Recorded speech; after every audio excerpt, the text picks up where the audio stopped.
The most amazing thing about Miriam's Kitchen is the rubber hits the road. There's no rehearsal. I've seen some volunteers sort of have this deer in the headlights look for the very first time. Well, the pace is quite intense and there's a lot of pressure. You know, when you get to the kitchen, it's kind of like, okay, you know, wash your hands, put on a hat, and let's go. We describe ourselves as a super kitchen because we don't just provide meals, but we also provide social services. As I spent more time there and was out in the dining room interacting with case managers, seeing art therapy and yoga and writing, you do start to see this whole this community that serves these guests. And so once I realized that it wasn't all about the food, it wasn't all about the chefs, it wasn't all about our volunteerism, but that we are just kind of part of something that's even deeper, which is the social work that goes on in Miriam's. That's when my mind kind of blew. All of it comes together, and that's what I like. I think there's a lot of energy, very positive energy. You really are doing something to help people, the homeless, in a very practical way. I've met lots of people who have become my friends through Miriam's Kitchen. It's a great way to meet people, actually. You have people who have a common cause, and they're good people. Depending on the audience, we either say that we met serving breakfast to the homeless, or we met in a bar.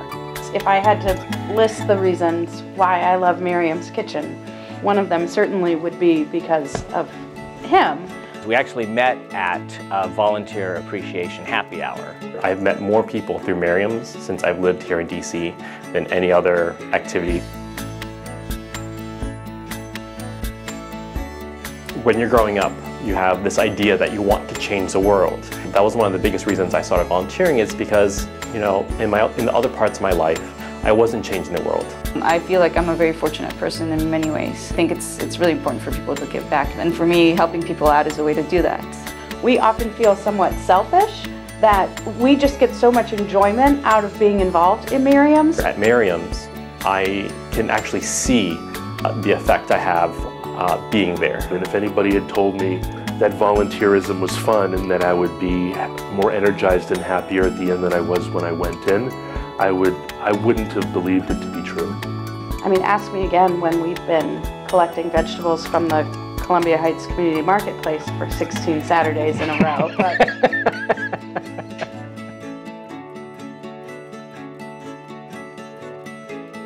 I did not know that they were volunteers until recently.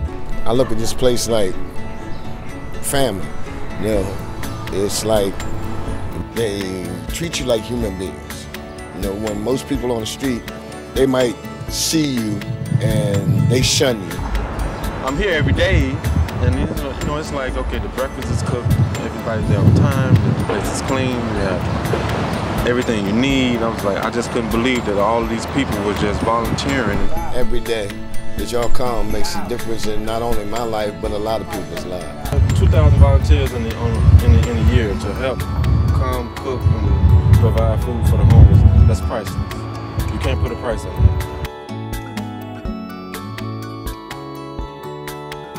I think it's a basic human need to, you know, want to give back, to want to help people.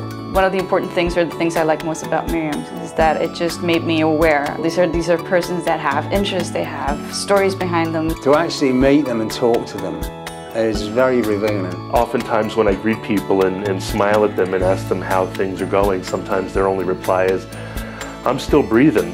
And that's real, right? After that, it's just really hard to just walk by. People should get involved in an organization like this so that they don't ignore the problem.